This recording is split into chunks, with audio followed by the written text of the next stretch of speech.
Assalamualaikum warahmatullahi wabarakatuh. Pada pertemuan kali ini masuk di semester 2 tahun baru ya, tahun 2021 setelah kita libur panjang akhir tahun. Langsung ke materi ya.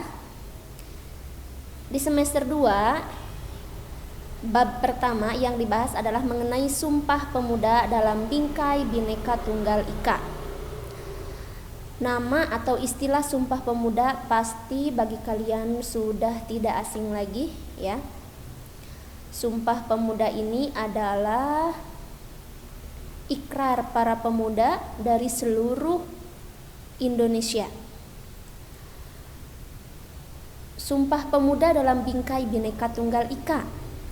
Bhinneka Tunggal Ika itu artinya adalah berbeda-beda tetapi tetap satu. Pada waktu itu seluruh pemuda dari berbagai wilayah, dari berbagai daerah bersatu untuk kemerdekaan negara Indonesia. Bhinneka Tunggal Ika sangat cocok untuk dijadikan semboyan negara sesuai dengan karakteristik bangsa Indonesia yang beraneka ragam. Ada beberapa hal yang harus kalian capai ya, yaitu kompetensi dasar. Ada 1.3, 2.3, 3.3 dan 4.3. Untuk poin 1 ini yang ke-1 ini adalah spiritual. Yang kedua adalah sikap. Yang ketiga adalah aspek pengetahuan dan yang keempat adalah aspek keterampilan. Jadi ada 4 aspek yang harus kalian capai dalam pembelajaran ini. Berikutnya, tujuan pembelajaran. Menjelaskan nilai semangat Sumpah Pemuda tahun 1928.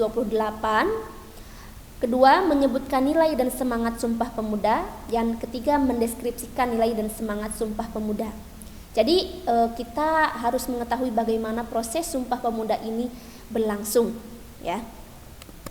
Nah, sekarang kita bahas materinya. Yang pertama, arti Sumpah Pemuda. Sumpah Pemuda adalah suatu intisari yang berasal dari keputusan dari pemuda-pemuda yang berasal dari seluruh wilayah Indonesia. Peristiwa Sumpah Pemuda merupakan suatu pengakuan dari pemuda-pemuda Indonesia yang mengikrarkan satu tanah air, satu bangsa, dan satu bahasa. Sumpah Pemuda ini dibacakan pada tanggal 28 Oktober tahun 1928. Nah, oleh karena itu, sampai saat ini, setiap tanggal 28 Oktober diperingati sebagai Hari Sumpah Pemuda. Sebelum lahirnya Sumpah Pemuda berdiri organisasi-organisasi. Nah, organisasi yang pertama kali berdiri adalah organisasi Budi Utomo. Makanya organisasi Budi Utomo ini disebut sebagai pelopor munculnya organisasi-organisasi lain yang didirikan di Indonesia. Namun organisasi-organisasi ini masih bersifat kedaerahan ya, hanya untuk daerah-daerahnya saja seperti itu. Jadi belum bersifat nasional. Organisasi Budi Utomo didirikan pada tanggal 20 Mei tahun 1908 oleh para pelajar di Stopia. Jadi mahasiswa-mahasiswa kedokteran ya yang belajar di Stopia itu. Nah, oleh karena itu setiap tanggal 20 Mei ini diperingati sebagai Hari Kebangkitan Nasional. Nah, di sini disebutkan beberapa organisasi yang didirikan setelah berdirinya Budi Utomo. Ada Trikoro Darmo, Jong Japa, Jong Sumatra Nenbon, Jong Ambon, Jong Minahasa, Jong Celebes. Ini hanya sebagian saja karena masih banyak lagi organisasi-organisasi yang didirikan setelah berdirinya organisasi Budi Utomo, seperti adanya organisasi Sarekat Islam, Muhammadiyah, seperti itu. Nahdlatul Ulama, ya. Penjelasan mengenai organisasi ini kalian bisa lihat di buku modul dan buku paket bisa ya. Nah, di sini disebutkan organisasi tersebut masih bersifat kedaerahan. Nah, muncullah organisasi kepemudaan yang tidak berlatar belakang suku dan kedaerahan, yaitu Perhimpunan Indonesia atau sering disebut dengan Perhimpunan Pelajar-Pelajar Indonesia, PPPI, ya. PPPI ini beranggotakan para pemuda dari berbagai suku dan pulau di Indonesia. Pelaksanaan Kongres Pemuda. Yang menjadi pelopor lahirnya Kongres Pemuda ini yaitu adalah PPPI yang tadi, ya. Perhimpunan Pelajar-Pelajar Indonesia.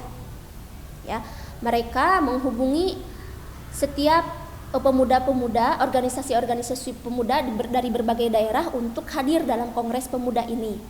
Nah, Kongres Pemuda ini dilaksanakan, Kongres Pemuda ada dua, ada Kongres Pemuda 1, ada Kongres Pemuda 2. Kongres Pemuda 1 dilaksanakan pada tanggal 30 April tahun 1926 sampai dengan 2 Mei tahun 1926 di Jakarta.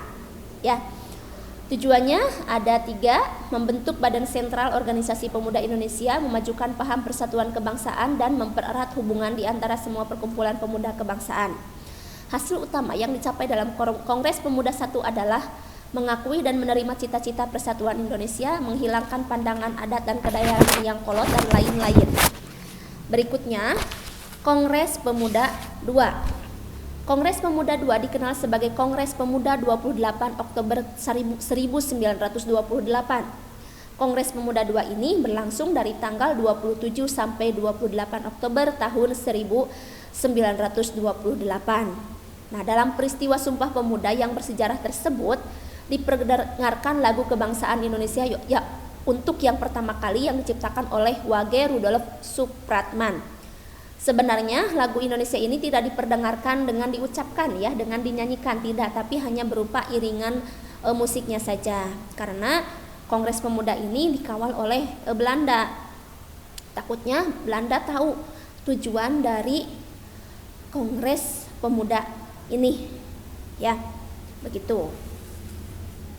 Nah, di tanggal 28 Oktober ini juga diikrarkan mengenai bunyi dari Sumpah Pemuda. Seperti yang kita tahu bahwa bunyi dari Sumpah Pemuda itu adalah: pertama, kami putra dan putri Indonesia mengaku bertumpah darah yang satu tanah Indonesia. Kedua, kami putra dan putri Indonesia mengaku berbangsa yang satu bangsa Indonesia. Dan yang ketiga, kami putra dan putri Indonesia menjunjung bahasa persatuan bahasa Indonesia. Mengenai arti dan makna Sumpah Pemuda, isi dari Sumpah Pemuda akan dijelaskan pada video berikutnya, ya. Pada video kali ini hanya dibahas mengenai Kongres Pemuda 1 dan Kongres Pemuda 2. Ya. Balik lagi, Ibu menjelaskan bahwa Sumpah Pemuda ini dihadiri oleh pemuda-pemuda dari berbagai wilayah di Indonesia. Ya, nah kita sebagai pemuda, generasi penerus bangsa, harus memiliki semangat yang tinggi seperti pemuda-pemuda terdahulu, ya, pemuda-pemuda yang berjuang untuk kemerdekaan negara Indonesia. Kita harus semangatnya apa? Bukan memperjuangkan kemerdekaan karena kita sudah merdeka. Semangatnya adalah mengisi kemerdekaan. Dengan cara apa? Dengan belajar, ya. Semangat belajar walaupun kita sekarang masih belajarnya masih pembelajaran jarak jauh, ya, belum bisa tatap muka. Ya, kita berdoa supaya secepatnya negara kita ini bisa pulih kembali seperti sedia kala, kita bisa sekolah, bertemu dengan teman-teman, dengan guru-guru kalian di sekolah, ya. Jika ada yang ditanyakan, nanti bisa ditanyakan. Cukup sekian pemaparan materi dari Ibu. Terima kasih. Wassalamualaikum warahmatullahi wabarakatuh.